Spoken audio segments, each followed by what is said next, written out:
जहां आज दिन शुरुआत होने के पहले तक लग रहा था कि बस 3 विकेट बाकी हैं, जल्दी से गिराएंगे, 80-90 रन का टारगेट होगा, आएंगे चेस करेंगे चले जाएंगे। किसको मालूम था कि ऐसी बेइज्जती हो जाएगी। गलती किसकी?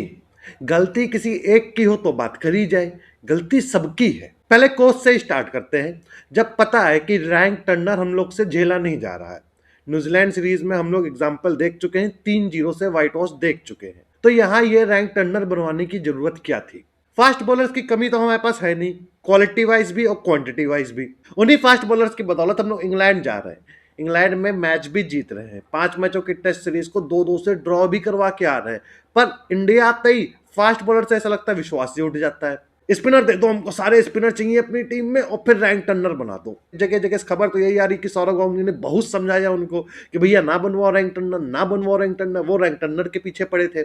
एक भाई ने अभी मुझको पॉइंट आउट किया, बात भी सही है कि 4-4 स्पिनर आपको रैंक टर्नर पे भी जरूरत नहीं है। 2 और मुश्किल से मुश्किल 3, ज्यादा से ज्यादा आपकी मर्जी हो जाए। आपको तो एक प्रॉपर बैट्समैन के वहां खिलाना ही खिलाना था। जडेजा, वॉशिंगटन, अक्षर, ये 3 आपके ऑलराउंडर थे, प्लस आपके पास कुलदीप था। अब इन 4 में से आपको एक निकालना था। नहीं, 4 स्पिनर की जरूरत कहां है भाई? आपका तो चौथा स्पिनर हमेशा अंडर यूज में जा रहा है। ऐसा भी नहीं कि आपने फास्ट बॉलर एकदम अपने रोक दिया, चारों से बॉलिंग करा लिए, नहीं करा रहे हो आप। पूरे मैच में वॉशी को आपने बस 1 ओवर दिया है। कहां कहां से गलतियां निकाली जाए। तीसरा दिन जब चालू हुआ तो साउथ अफ्रीका के 7 विकेट पहले से गिर चुके थे, 3 विकेट हम लोग को गिराने थे। शुरुआत के 10-12 सिंगल तो धड़ाधड़ ऐसे आराम से चले गए कि ऐसा लग रहा है कि पता नहीं, मतलब अभी डे स्टार्ट हुआ है, पहली इनिंग के एकदम ओपनिंग बैट्समैन खेलने आए हैं। अब यहाँ पे किसकी गलती दी जाए? कोच की दी जाए, या जो वाइस कैप्टन इस टाइम पे कैप्टन बना बैठा है उसकी दी जाए, या जो बॉलर्स आ रहे हैं उनकी दी जाए, या जिसने भी फील्ड सेट करी है उसकी दी जाए? उसके बाद 124 का लक्ष्य मिला। चलो कोच जिद्दी है, किसी की नहीं सुनता, रैंक टर्नर बन गई।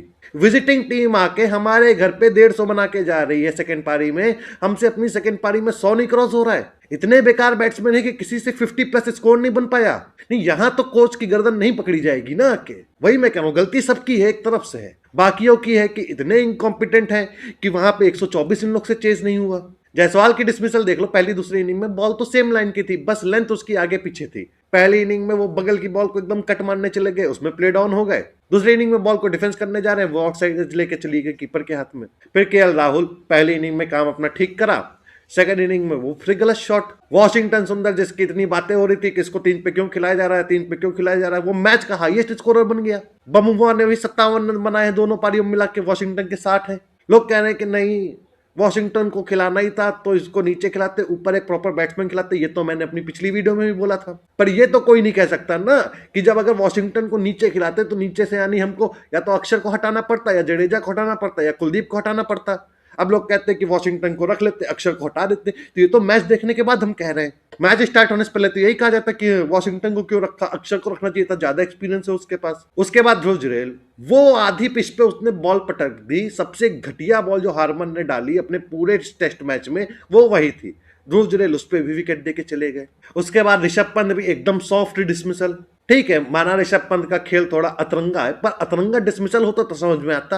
ये तो सॉफ्ट डिसमिसल था भाई, सीधी बॉल उसके हाथ में कॉटन बोल्ड करा दिए। अक्षर पटेल के बारे में क्या बोला जाए, मेरे हिसाब से तो 1-2 में नहीं हो गया था।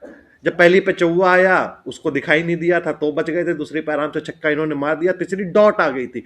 3 बॉलों में 10 रन आ गए थे। अब अगली 3 बॉलों में इनको 2 बॉल के अंदर स्ट्राइक रोटेट करनी थी और फिर अगले ओवर का देखना था कैसे खेला जाएगा। उसके बाद इन्होंने चौथी पे फिर छक्का मार दिया, जरूरत वहां पे नहीं थी उस छक्के की, चलो पड़ गया अच्छा है। 5वीं पे फिर मारने चले गए, क्यों जरूरत थी भाई वहां पे? चलो 5वीं पे छक्का लग जाता, अगर छठी पे तुमको सिंगल ना मिलता फिर।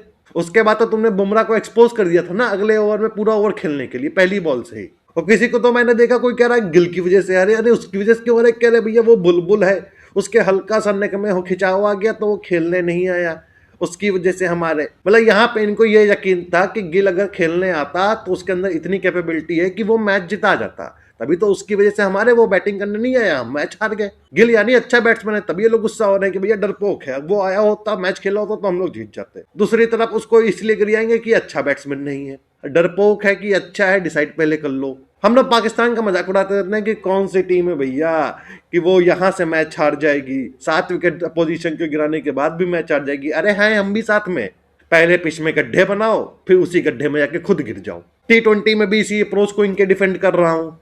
बस यही कह के डिफेंड कर रहा हूं कि T20 में चल जाएगा, चल जाएगा, चल जाएगा। मुझको लगा भैया जी नहीं करेंगे ये सब चीजें टेस्ट मैच में।